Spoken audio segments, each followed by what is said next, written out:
Hello everybody, this is Jeff from RV Knowledge Group. So today we're going to go over something I'm hearing all the time. I'm always reading posts on Facebook sites about it, and that is hitch failures, bike racks falling off RVs, bumpers falling off of travel trailers. And, how can we avoid it? By the way, during this video, I'm sure you're going to hear my dogs. I have a lot of dogs. I go RVing with dogs all the time. I'm pretty much an expert on it. So that's just something that's going to happen. But let's go over some terminology first. So basically what a hitch is, everybody refers to a hitch or maybe a receiver. They use the terms interchangeably. The receiver or the hitch is generally on the back of your RV. It's what you connect all of your, kind of parts to. So that is generally bolted or welded to your RV. And then there's different things, you have your receiver or hitch pin that holds everything to that hitch that's on the back of your rig. Now, I love this kind. This is just a straight bar, and there's really no way these can fail. These have been tested for anywhere from 15 to 25,000 pounds of braking strength. Very little opportunity for those to fail. I'm not such a big fan of this type. This is the locking kind. It has a key that goes in here, allows you to secure things. My big problem with this is you see how small this gets at the end here. That's what fits into the hole. And there's a little lock in there, kind of like master locks, and it grabs onto here and prevents anybody from pulling it out. My big issue is when you put these, and I'll show you on this drop down hitch. When you put these on your vehicle, these things get pulled back and forth as you're vibrating and moving down the road. Okay, some of these actually, instead of having like a locking type in mechanism, they have ball bearings. I had one years ago, had 3 ball bearings in there that a piece of metal pushes on the ball bearings and forces them out, and then they kind of go around the smaller piece of metal and prevents it from pulling out. Well, I was pulling a travel trailer, and all of this sideways motion was forcing this pin to be pulled this way as hard as it could. The ball bearings practically failed. I went back to look at my hitch, and I could tell something was wrong. I took this part and I twisted it with my hand, and it came right off. The ball bearings they're just not strong enough for all the sideways forces that are applied when you're pulling a heavy trailer down the road. So I always recommend just going with a plain pin. You really can't go wrong with this. And now, like I said, I do know there was a thing a couple months ago where a person died because they were trying to tow somebody out of a ditch, and the towing, whatever they were using, I think they were using a ball. I think they connected a towing strap to a ball that was attached to the receiver on the truck, and something failed. I don't know if it was this pin. Now, the guy was stuck in mud, so you could have a lot more than 15 to 25,000 pounds of pressure on that pin at that point. And the hitch came flying back right into his windshield and killed him. They're not meant to be used for that. If you're ever going to do any kind of serious towing or pulling out of mud like that, get the proper setup. None of these things are designed for that. So anyway, this is my drop-down hitch. It's a Rebel by Gen Y. I really like this thing. They're heavy. I mean, it weighs about 20 pounds. I'd say 15 to 20 pounds. Now, I'm going to show you one thing. A lot of places, when they're talking about distance from your hitch, they measure it based off of the pin distance. I disagree with that, because if you look on this, there's clearly a line where my receiver from my RV sits, or should I say this sits into the receiver. The pin is not the fulcrum. It's not the pivoting point. This thing is not going to pivot around that pin because that pin's in there 2.5 to 3 inches. It's going to pivot right here. This is where all your action's going to happen with anything that you put into your receiver on your RV. So, and it's an insignificant difference anyway. But when people say measure from the pin, that's not where your stresses and your fatigue are happening. Your stress and your fatigue is happening right here, or at the other end, where the actual points are, where it's going to be contacting the metal. The pin's not gonna, it's not gonna fail. And it's not really rotating about the pin so much. This is where the issue is going to be if it happens. When you go online and you see a lot of balls that fail and whatnot because they were overloaded, they're generally cracked right after where it meets the receiver. They're not cracked up in here. It's not a broken pin. That's not the way things generally work. All right, so we have to go over some different types of hitches and whatnot, things that you can put in your receiver. All right, so this is basically the same thing I just showed you. It's a drop-down hitch, and then this one, because of the cargo rack, has kind of an extension, but I'm sure you've seen these. You can buy extensions. It's just a pole that inserts into the receiver and gives you an extra foot and a half, 2 feet, whatever it might be. Pretty common to use. There's also your travel trailer bumper hitch. These are pretty terrible. These are an accident waiting to happen because most of your travel trailer bumpers are not designed to handle much weight. Most of them are designed to handle about 100 pounds.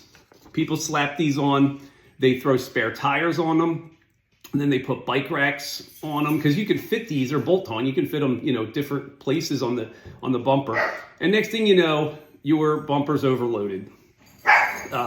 So I don't ever recommend these. If the manufacturer puts a spare tire on there, that's probably all that it's meant to hold. But always check your paperwork. Make sure. Some of them, are designed to hold 300 pounds. So it all depends. All right, so getting back to hitches. Basically, your RV is very much like a diving board. In that, if you look at a diving board, these are professional diving boards. I haven't been on one of these in years. I'd be scared to use one, but they have this wheel here. This wheel is essentially a fulcrum. It's the pivot point. And this wheel can be, with your hands, you can roll it back and forth, and you can make this board essentially shorter. As you roll this little wheel forward and shorten the distance between the end of the board and the wheel, you don't get as much bounce. You can walk out there, and it's pretty stiff. And even an adult like me would barely flex the board when I jumped on it. However, as you move it back, and I'm going to show you another picture. These are professional divers, or at least this is. As you move that wheel back, way back here, that board can flex an awful lot. All right, this is essentially called displacement. Here's this line up here is where the straight board, flat board would be, had this person up and on it. And this is the displacement that you can get because there is such a long distance between the end of the board and the fulcrum. I mean, that's almost touching the water. Your RV is essentially the same thing. Your RV, from the rear axles to the back receiver, is a diving board. Now, does it move like a diving board? No, but it has the potential energy of a diving board. So once you have potential energy, there's a lot of ability for things to go wrong. And as you're going down the road and you're hitting, you're on a terrible road. People say 95 in South Carolina is one. I disagree. I think that's gotten better. People say that I think it's I-80 in Indiana is pretty terrible. And I was up on those roads. They are pretty terrible, and they've been terrible for years. So as you're going down these roads that aren't paved well, or they're under construction, and there's a lot of bumps on the road, there's potholes, especially in the winter, speed bumps, or you're going off-roading. These are all things that add flex to the back of your RV because you hit a bump. Your rear wheels are here. Your rear wheels hit the bump, boom, and the back of the RV goes down more significantly than your rear wheels because it's essentially a diving board. It does have a little bit of movement, not much, but it has a little bit. But the whole frame will kind of like tilt up when you hit a bump. Go up in the front, come down in the back. And this is actually, I'll mention this now. I wasn't going to mention it until later, but this is actually an effect called porpoising. So porpoising is when you're setting up a wavelength or frequency. And if you think about a dolphin jumping through the water, that's why they call it porpoising. Well, as you establish a rhythm or a regular wavelength, your RV, and this is a picture I kind of drew. This is I-10 from for me, it was in Louisiana mostly. It's all bridges, and these are all concrete sections that are poured, and they're maybe 20 feet at a time. And at every meeting of each section, the concrete went down a little bit, and then the next section would go up, and then it would go down, and you're hitting that, and your RV is constantly doing this. Now, the problem with that is, as you can kind of see in the picture, back wheels go down, front wheels go up, and then you get over here, front wheels go down, back wheels go up. If you do this and you set a rhythm, you don't adjust your speed, and you keep going the same speed, you establish essentially a wavelength. Your amount of bounce will be amplified because of this wavelength. And I lost a part of my dolly. I dolly tow. I have front wheel drive vehicle. But even if you flat towed, you have the ability to damage things, because the rig going up and down like this, establishing that frequency, starts to make that bounce get bigger and bigger and bigger every time. And that went on for miles. So when you experience porpoising with, especially an RV, any kind of longer rig that has the overhang, like the rear axles are 10 feet from where the receiver is in the back, you're going to have a problem with porpoising. It's just like if you're pulling into a steep driveway. Everybody knows, front end goes up, back end goes down. Some people rub and cause problems. So you always have to be careful when you're going in and out of parking lots with a really long RV for this very same reason.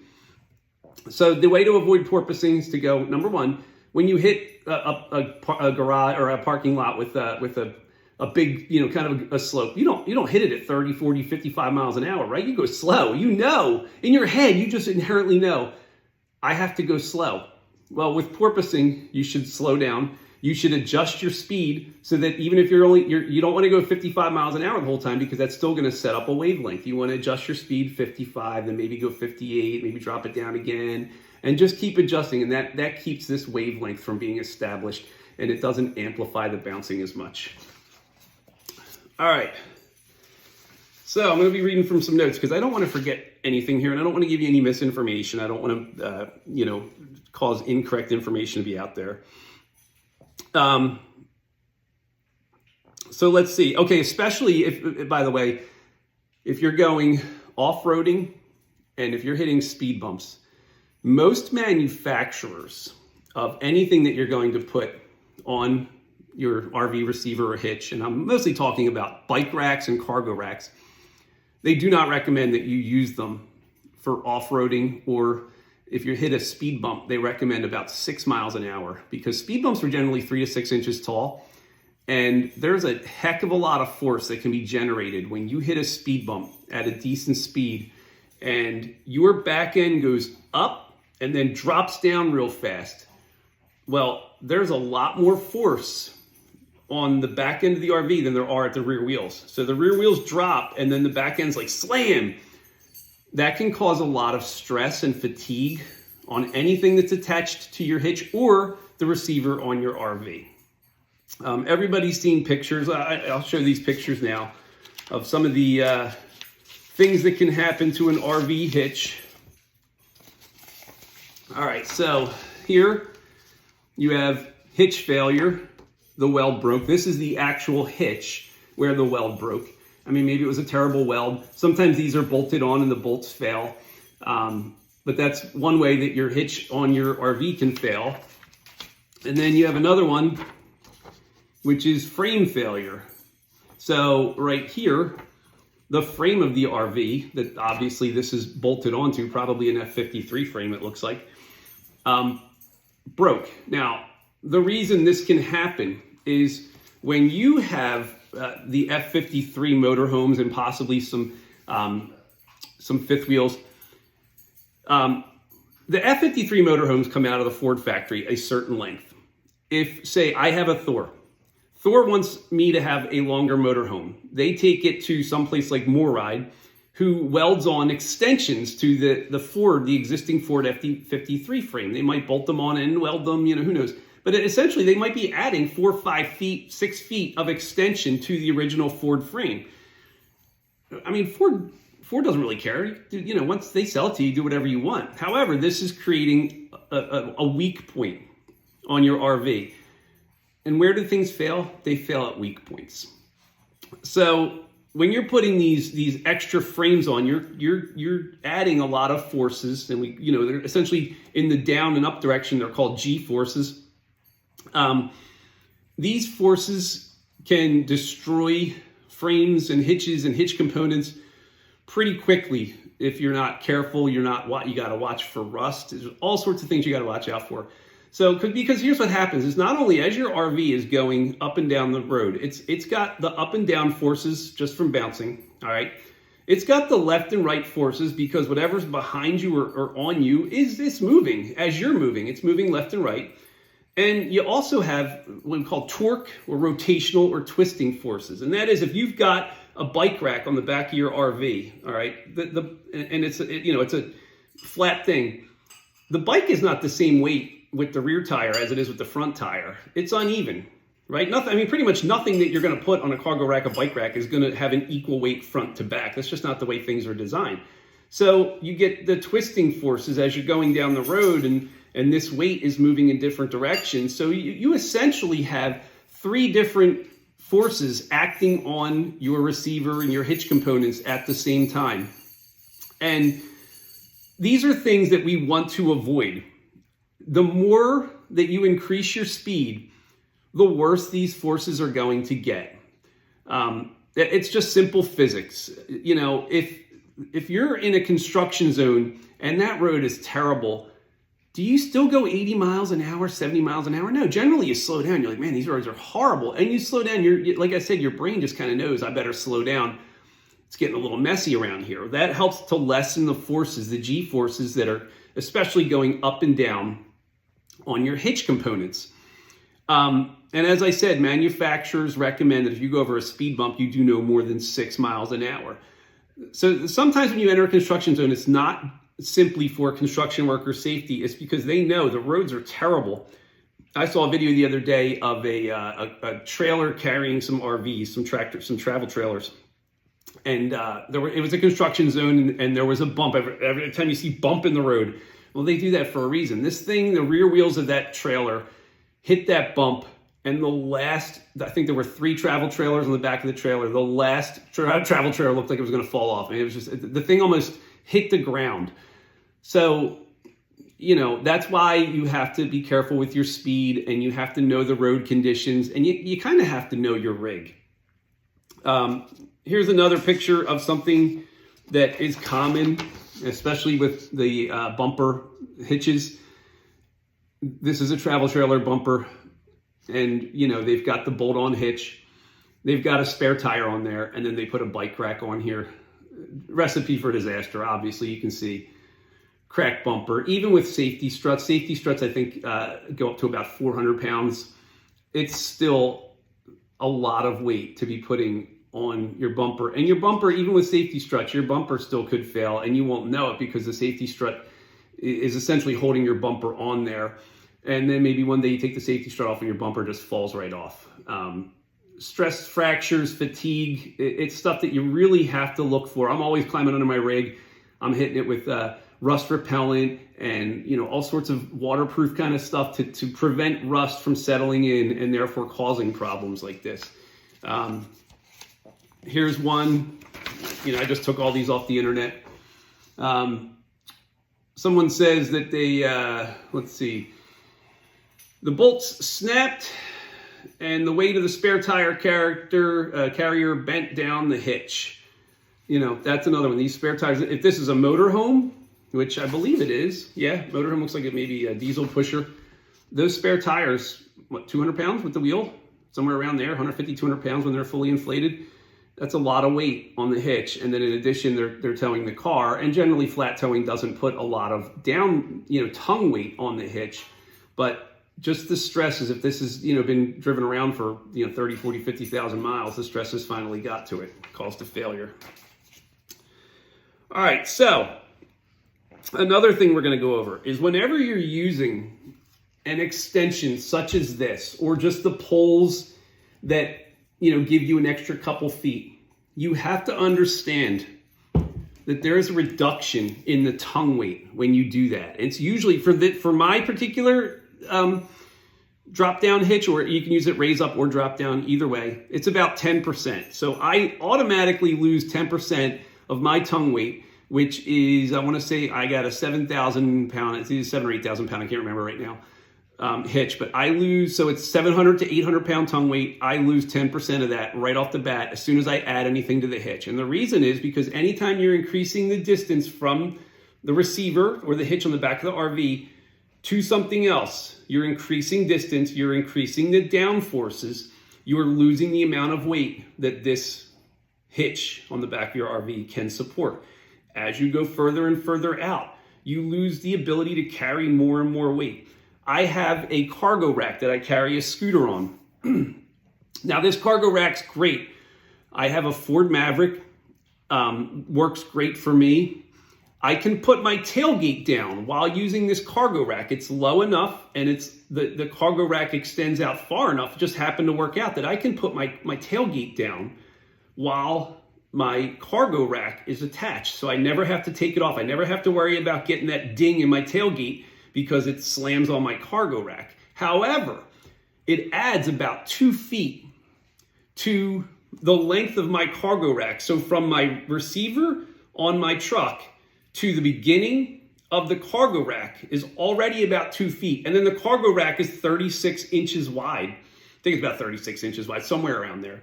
So when I put my scooter on the cargo rack, which is already 2 feet out from the truck, and the center of gravity of my scooter is now approximately 18 inches because it's pretty much in the middle of the cargo carrier, I've now added, what's 18 plus 24?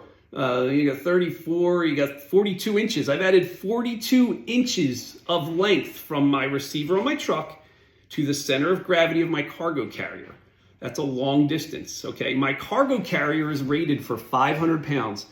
I've done the math. This is simple physics kind of stuff. It's just like we went back to with the diving board. As I'm increasing the distance from the rear wheels of my truck to the center of gravity of, say, the guy standing on the end of the diving board, I'm losing my ability to support weight at my truck's hitch. So even though my cargo rack is rated for 500 pounds, after you do the math and you figure out all the distances, my cargo rack really can only hold about 300 to 350 pounds. I cannot hold 500 pounds or I risk basically destroying my cargo rack is probably going to snap where it inserts into my receiver of my truck. There's just too much stress. A lot of manufacturers, in that case, they're not even going to say 10%. They automatically go. I looked on eTrailer. eTrailer says that most manufacturers, when you use some kind of hitch extension, even something as simple as this, and it's still rather close to the truck because in this case, my hitch comes up to about right here. I'm really not extending that far off the truck. However, most manufacturers will tell you that you've now decreased your weight supporting ability, your tongue weight that you can put on your hitch by 50%. Now, I don't think it's 50. They do that as a cover your ass kind of thing because they don't want the liability of something good. Oh, well, hey, it only reduces it 25%. Somebody gets in an accident, some bikes fall off the back of their rig, injure somebody, and they come back to the manufacturer. Well, you said it's 25%. So they say 50% to cover their ass. In my calculations from my particular example, and I don't think you're going to get much further away from the hitch than I have with my cargo rack, it decreases you by about 25 to 30%. Okay, so that takes my 500 pounds down to about 350, and that's why I used that number earlier.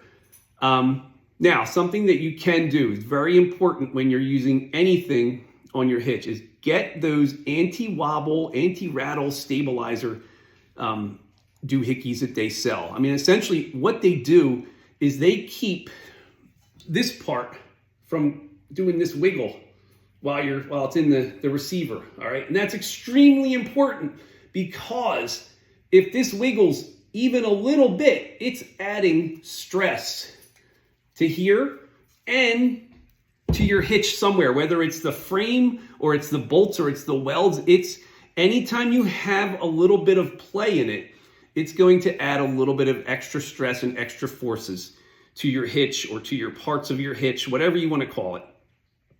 So we want to avoid all of that. I love the anti-rattle things. They're great. They keep everything nice and tight. They especially keep these terrible pins from having quite as much force, even though, like I said, I don't like these anyway. But if you're going to use them, definitely use the anti-rattle thing. It keeps these from moving around a little bit. All right, so let's see what else we got here. Oh, okay. Now, every single RV bike rack manufacturer that you're going to find out there, whether it's Swagman or Hollywood, I mean, there's so many of them out there anymore, but a lot of them will say they have RV rated bike racks, but they're not necessarily rated for all RVs. A lot of them are simply recommended for Class Bs, or even just a regular vehicle like a Jeep or something that you're going to put on the back of. So when you go to buy an RV bike rack, you have to check on the manufacturer's website, and sometimes you have to check the specifications, in the directions, and find out what it's rated for. I went on several sites earlier, and eTrailer has some listed that say not for fifth wheels, not for travel trailers, not for motorhomes, blah, blah, blah. And that all has to do with, as I said earlier, the distance from the rear axle to the back of the RV. It simply is going to cause too many forces, and their bike rack is not built to withstand that. So always check to make sure that it's a true RV bike rack if you're going to put it on something like a fifth wheel or a motorhome or whatever, and it's not just a bike rack. Do not take the chances, because if your bike rack, and we were driving down I-95 about a year ago, and it was in the middle of the night. It was about 10 o'clock at night, I think, and all of a sudden I'm in the right lane. I don't go too fast, and it's a 2-lane road, and we passed this huge thing on the side of the road covered with like a black thing, and I'm like, oh my God, I think that's someone's bike rack. Sure enough, up on the road a little bit, about a quarter mile down on the left, there was a truck that was stopped. His bike rack had fallen off in the middle of 95. Imagine if that hit somebody, the liability that you have to assume now, especially if somebody dies. I mean, you're going to be living in a trailer the rest of your life. Don't mess around with bike racks. Buy a bike rack that is not only going to suit your current needs, but it's going to suit your future needs. So if you currently have regular pedal bicycles and they're not super heavy, I know many of them are just as heavy as e-bikes, but maybe they're 35 pounds each, and an e-bike's averaging about 60, 65 pounds. Buy a bike rack that's going to work when you do decide to get an e-bike, because most people do go that route. So don't buy a cheap one now and then go, oh, it'll be okay. I'll put my e-bikes on it. It's probably not going to be okay. So buy a better one now and save yourself the trouble. Most of the manufacturers do not make bike racks that are designed for RV use that hold more than 2 bikes, and most of them have weight limits of about 60 pounds per bike. I'm not sure there's any that make bike racks that are available for 4 bikes, and it's simply because the weight issue, as well as the manufacturers recommend that when you put a bike rack on the back of something like a fifth wheel or a motorhome, whatever, the heaviest bike goes closest to the back of the tow vehicle. That's done because if you put the heaviest bike further out, you now have more weight further out from your receiver on the back of your tow vehicle, which causes more G-forces. The closer the weight is to the receiver, the less force that it's going to, downforce it's going to apply, or it's, tongue weight essentially. So it's heavy, medium, light, and then lightest. But that's why bike manufacturers make RV racks that are only designed for 2 bikes, because they know that people overload things. So if you're going to put 2 60-pound bikes on a bike rack, that's going to be the max. But this is another reason why they don't want you to use. Matter of fact, I think it was Thule. They do not recommend using any kind of extension with their bike racks. And obviously, I get it. If you're going to load a bike onto the back of an RV, you might not have enough room between the back of the RV and the pedals and whatnot, or the handlebars maybe. So you might have to put an extension on there to give you another foot. All right. But they specifically say that their racks are not designed for that because of that liability issue. But unfortunately, it's something everybody has to do. Now, straight from the Thule site, let me see if I can find it in here. It said that you should not use their bike racks with, when you have like a 2-inch, or you have you have like a 1 1/4 inch receiver, and you use those little extensions that go from 1.5 or 1.25 inch to a 2-inch, big square pipe, they specifically say no to that. They really don't want you to use these drop-down hitches like I showed you earlier. And I actually read a study a couple of months ago that some of these bike racks and anything on the end, even my cargo rack, anything on the end of an RV that has a good bit of length between the rear axle and the rear of it can experience for a brief second or two when they hit a good sized bump, something like a speed bump at a decent speed, or a good pothole. We've all hit them potholes where you're like, oh my God, I think I gotta check my tire. That was a bad one. But when you hit things like that, your rack on the back can experience up to and even over sometimes 5 G's of force. That's 5 times the amount of gravity. So whatever, you have a 60-pound bike on the back of your RV, it now weighs 300 pounds for a brief second or two when you hit that bump. And then the thing is, it doesn't just hit the bump and stop. Your RV kind of, so it might be 300 pounds when it initially hits, and then it goes down to like 260. It's putting a lot of stress on the receiver. 5 G's is a lot. Most of us would probably pass out if we went in a plane and pulled 5 G's. And this is also where speed comes into play.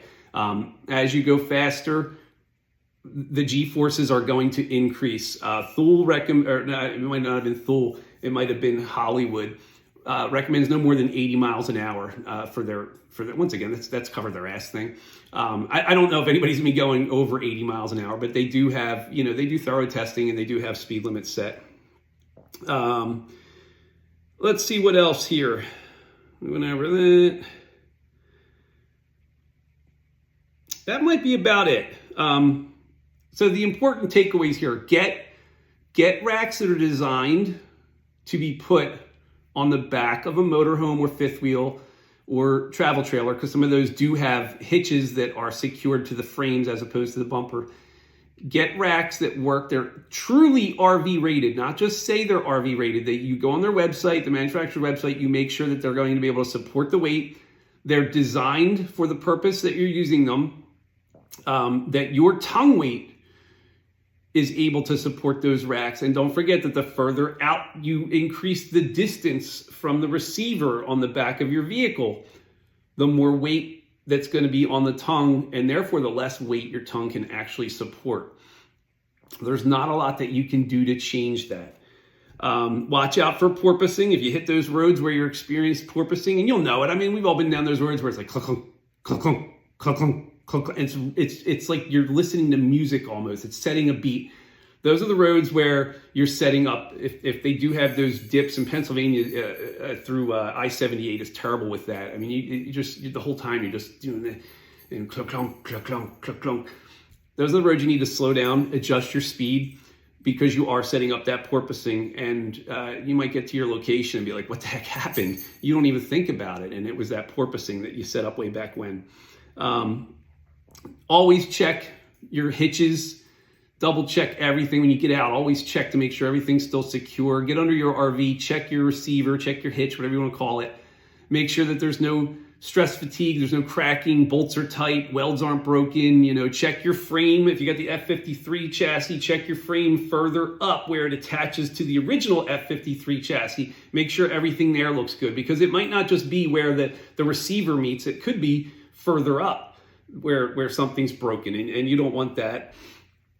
And I think that's probably about it. That's kind of my safety message for the day. But I always see these posts, and people post these ridiculous numbers. They have assumptions. They just assume that everything's safe, and that because they bought a bike rack, everything's good. Racks are not all made the same. They're made for RVs for a reason.